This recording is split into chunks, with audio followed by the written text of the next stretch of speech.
त्रिजटा पर्वत की ऊंचाई पर एक बेहद पुराना और उजाड़ महल खड़ा था। सदियों से वीरान पड़ा वह महल अब भी एक भयानक रहस्य समेटे हुए था। वहीं रहती थी कालवा, एक प्रेतनी थी जिसकी उम्र लगभग 500 वर्ष थी।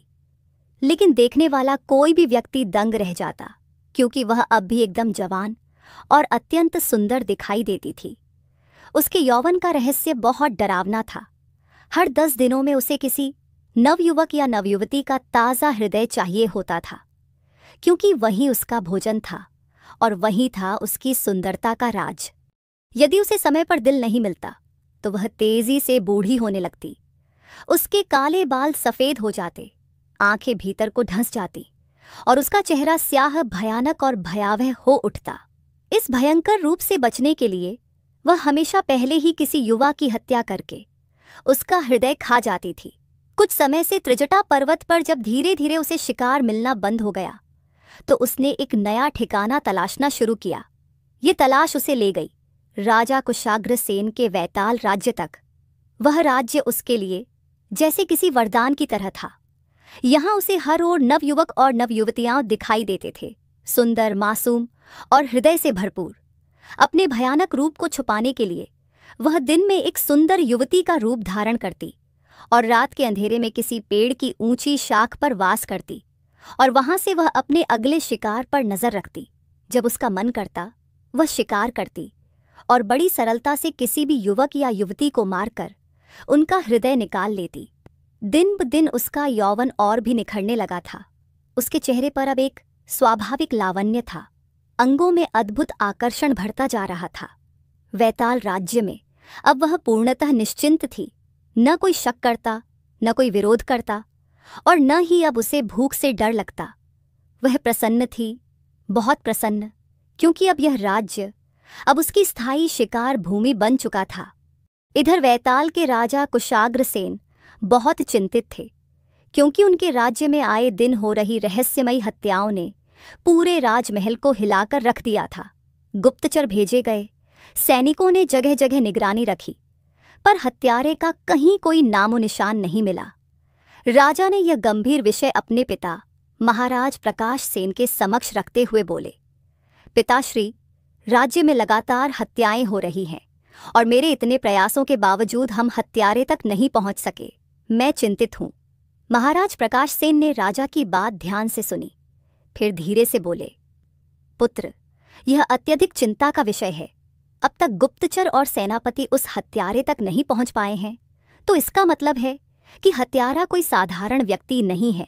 ऐसी क्रूरता, ऐसा हृदय निकाल लेना, यह मनुष्य की प्रकृति नहीं है, क्योंकि साधारण व्यक्ति तो केवल धन के लिए हत्या करता, पर यह तो बस हृदय निकालकर छोड़ देता है।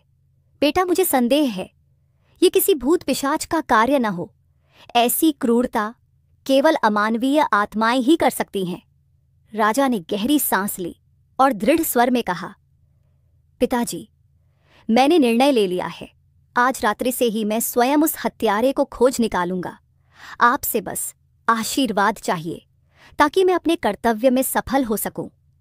प्रकाश सेन ने अपने पुत्र के मस्तक पर हाथ रखा और उसे आशीर्वाद दिया। जाओ पुत्र, विजय तुम्हारी हो।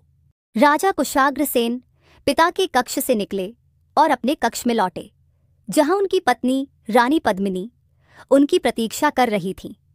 जैसे ही राजा भीतर आए, रानी चिंतित स्वर में बोली, महाराज, क्या यह सत्य है? आप आज रात स्वयं उस हत्यारे की खोज में निकलेंगे? राजा कुशाग्र सेन बोले, हाँ रानी, अब यही उपाय शेष है। मैंने सब प्रयास कर लिए, किंतु वह राक्षस अब भी हमारे बीच घूम रहा है। मुझे नहीं पता वह कौन है, पर अब मैं उसे रोकूंगा, अपने राज्य की रक्षा के लिए, अपने प्राणों की परवाह किए बिना। आधी रात बीत चुकी थी। राजा कुशाग्र सेन साधारण भेष में अकेले ही अपने राज्य की गलियों से होते हुए निकल पड़े। उन्होंने हर मार्ग, हर चौराहे, हर कोने का निरीक्षण किया, पर कहीं कोई संदिग्ध दिखाई नहीं दिया।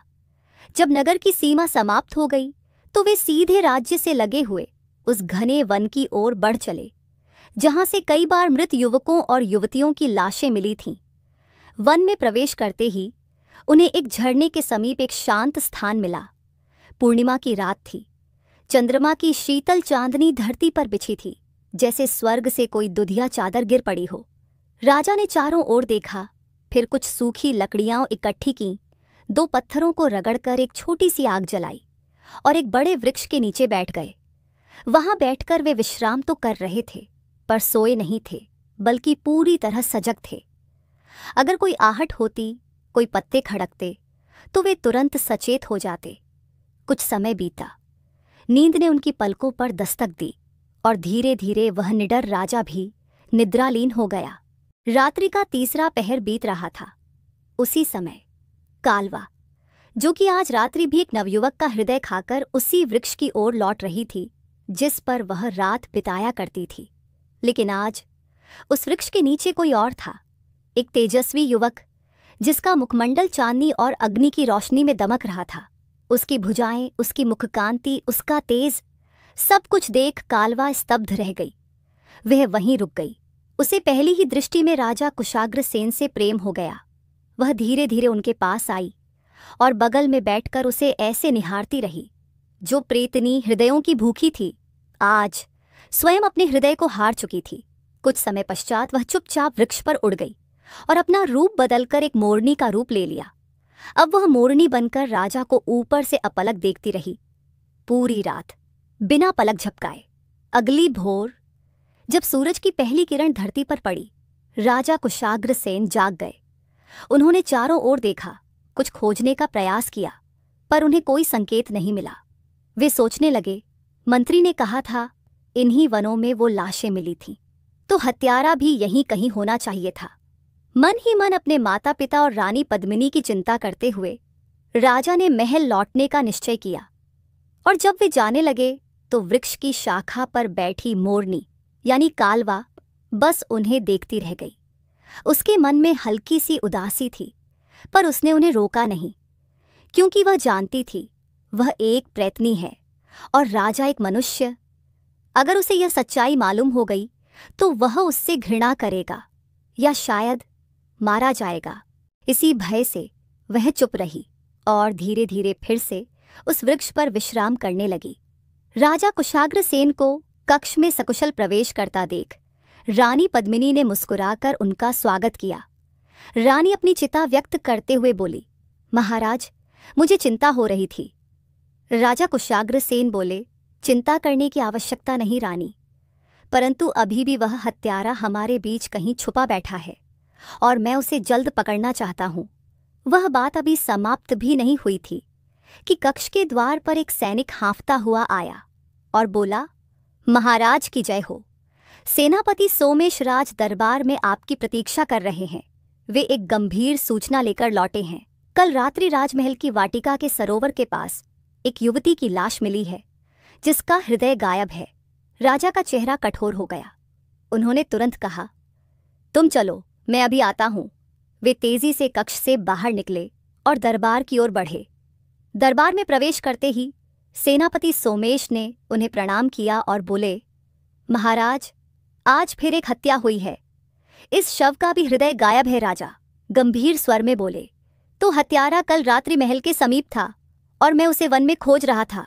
सेनापति चौंकते हुए बोला, महाराज, आपने मुझे क्यों नहीं बताया? मैं भी आपके साथ चलता।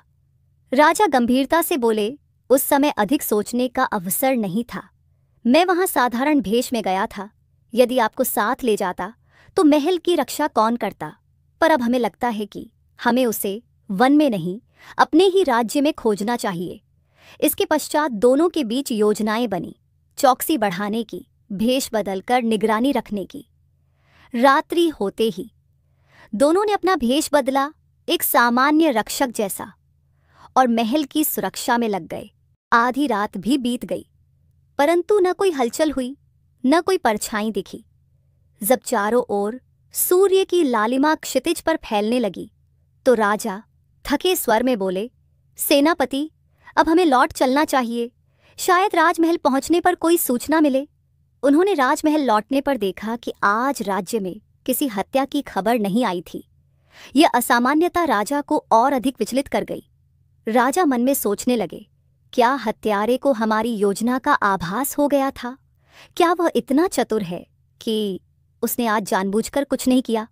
सोचते सोचते उनकी दृष्टि सेनापति सोमेश की ओर गई और मन में शंका से भर गया। इस योजना की जानकारी तो केवल सेनापति को थी।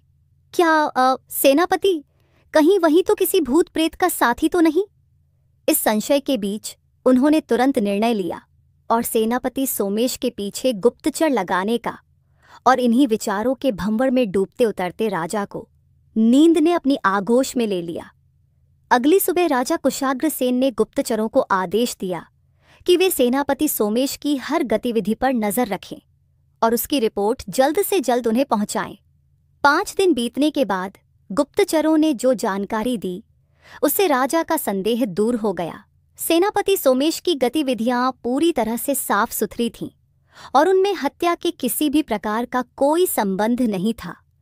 लेकिन हथियारों का पता लगाने की प्रक्रिया में राजा की चिंता और भी बढ़ गई थी। इधर राजा कुशाग्रसेन की यादों में डूबी हुई कालवा मोरनी के रूप में उस वृक्ष पर कई दिनों से बिना हिले डुले लेटी थी। 5 दिनों से उसने किसी भी मानव का हृदय नहीं भक्षण किया था, जिससे उसका प्रेतनी स्वरूप धीरे धीरे क्षीण होने लगा था। उसका रूप पहले जैसा सुंदर और तेजस्वी नहीं रहा। चेहरा मुरझा रहा था और शरीर दुर्बल होता जा रहा था। राजा की कल्पनाओं में डूबी कालवा वृक्ष पर निश्चल पड़ी हुई थी। तभी एक नन्हा कठफोड़वा उस वृक्ष पर उड़कर आया और कालवा के पास आकर बैठ गया। उसने चहचहाकर पक्षियों की भाषा में कुछ पूछा, पर कालवा पक्षी होती तो उसका जवाब देती। वह तो एक प्रेतनी थी, तभी तो वह उस पक्षी की न भाषा समझी और न उनके संकेत। वह कुछ क्षणों तक उसे देखती रही, फिर उसने अपनी शक्ति से कठफोड़वा को एक मनुष्य का रूप दे दिया और स्वयं भी एक अत्यंत सुंदर युवती का रूप धारण कर लिया। ये दृश्य देखकर उस वृक्ष पर बैठे सारे पक्षी विस्मय में पड़ गए। अब वह मनुष्य रूपी कठफोड़वा चकित होते हुए बोला, तुम कौन हो और इस वृक्ष पर क्यों बैठी हो? तुम्हारा स्वास्थ्य ठीक नहीं लग रहा, और ये शक्तियां ये तुम्हारे पास कहाँ से आईं? तुमने मुझे भी मनुष्य बना दिया, ये सब क्या है? कालवा उस जिज्ञासु चेहरे को देखकर मुस्कुराई और कोमल स्वर में बोली, इतने सारे प्रश्न एक ही बार में पूछोगे तो मैं कैसे उत्तर दूंगी? थोड़ी शांति रखो, मैं तुम्हें सब बताऊंगी। लेकिन उससे पहले तुम्हारा कोई नाम तो होना चाहिए जिससे मैं तुम्हें बुला सकूं। वह बोला, नाम की चिंता मत करो, पहले तुम अपना परिचय दो। मैं जानने के लिए बहुत व्याकुल हूं कि तुम कौन हो। कालवा फिर मुस्कुराई और बोली, ठीक है, लेकिन नाम तो रखना ही होगा। आज से तुम्हारा नाम है कतरे। उसने थोड़ा हंसते हुए पूछा, कतरे, ये तो बहुत सुंदर है, मुझे पसंद आया। अब बताओ तुम कौन हो? कालवा ने गहरी सांस ली और धीमे स्वर में बोली, मैं एक प्रेतनी हूं। उसकी बात सुनकर कतरे स्तब्ध रह गया, लेकिन डर के बजाय उसकी आंखों में एक और जिज्ञासा जग उठी। मैं एक प्रेतनी हूं, वह बोली। मुझे अपने माता पिता के विषय में कुछ भी झात नहीं। न जाने वह कौन से लोक से आए थे और इस धरती पर मुझे एक बूढ़ी दासी के सहारे छोड़कर कहाँ चले गए। जब से मैंने होश संभाला, खुद को इस संसार में अकेला ही पाया है। वह दासी ही मेरी एकमात्र आश्रय थी। उसने मुझे बताया था कि मुझे जीवित रहने के लिए किसी मनुष्य के हृदय का भक्षण करना पड़ेगा। जब मैं छोटी थी, वह स्वयं लोगों को मारकर उनका हृदय लाती रही, लेकिन जब मैं जवान हुई, यह कार्य मुझे स्वयं करना पड़ा। जब वह दासी बहुत वृद्ध और निर्बल हो गई, तब एक दिन उसने मुझसे कहा कि अब वह स्वयं मुझे अपना हृदय देना चाहती है। मैंने उसे मना किया, पर वह रोती हुई बोली, अब तक तेरे लिए ही जीती रही, अब तेरे लिए ही मरना चाहती हूँ। उसकी विनती को मैं ठुकरा नहीं सकी। मैंने उसका हृदय निकालकर भक्षण किया और उसके शरीर को अग्नि को समर्पित कर दिया, ताकि उसकी आत्मा को शांति मिल सके। तब से लेकर आज तक मैं पिछले 500 वर्षों से जीवित हूँ। पहले मैं त्रिजटा पर्वत श्रृंखला में एक पुराने खंडहर महल में रहती थी, लेकिन एक दिन मेरा मार्ग वैताल राज्य की ओर मुड़ा और मैं यहीं की होकर रह गई। इस स्थान पर मुझे भोजन भी भरपूर मिला और एकांत भी। मैं यहाँ संतुष्ट थी, जब तक कि एक रात्रि इस वृक्ष के नीचे मैंने एक नवयुवक को विश्राम करते नहीं देखा। उसी क्षण मेरा हृदय उस युवक पर आ गया। तब से मैं इसी वृक्ष पर अचेत सी पड़ी हूँ। कई दिनों से मैंने कोई भोजन नहीं किया। मेरा शरीर क्षीण हो रहा है, मेरी त्वचा मुरझा गई है, बाल सफ़ेद हो रहे हैं, और यदि 10 दिन तक मैं कोई मनुष्य हृदय न खा सकी तो मैं वृद्ध हो जाऊंगी। यह कहकर कालवा चुप हो गई। उसकी बातें सुनकर कतरे की आंखें फैल गईं, चेहरा भय से कांप उठा। उसने थरथराते स्वर में पूछा, कहीं तुमने मुझे मनुष्य इसलिए तो नहीं बना दिया ताकि मेरा हृदय खा सको? यदि ऐसा है तो मुझे तुरंत मेरे पक्षी रूप में लौटा दो। मैं सौगंध खाकर कहता हूं, दोबारा कभी इस वृक्ष के पास भी नहीं आऊंगा। आगे की कहानी जानने के लिए बने रहिए। क्या कतरे, जिसे कालवा ने मानव रूप प्रदान किया, उसके इस रहस्य को महाराज कुशाग्र सेन तक पहुंचा पाएगा, या फिर कालवा अपनी भूख के आगे विवश होकर उसी कतरे के हृदय को अपने अगले भोजन के रूप में चुन लेगी, या फिर वही कतरे जो अब केवल एक पक्षी नहीं रहा बल्कि एक चेतन मानव बन चुका है, इस रहस्य से परे जाकर राजा कुशाग्र सेन और प्रेतनी कालवा के प्रेम के बीच की एक अहम कड़ी बनेगा। क्या वह इस रहस्यमयी रात्रि को एक नई दिशा देगा? इन सभी रहस्यों से पर्दा उठेगा अगले भाग में। तो जुड़े रहिए इस रहस्यमयी कथा से, जहां हर अगला मोड़ एक नया रहस्य खोलता है।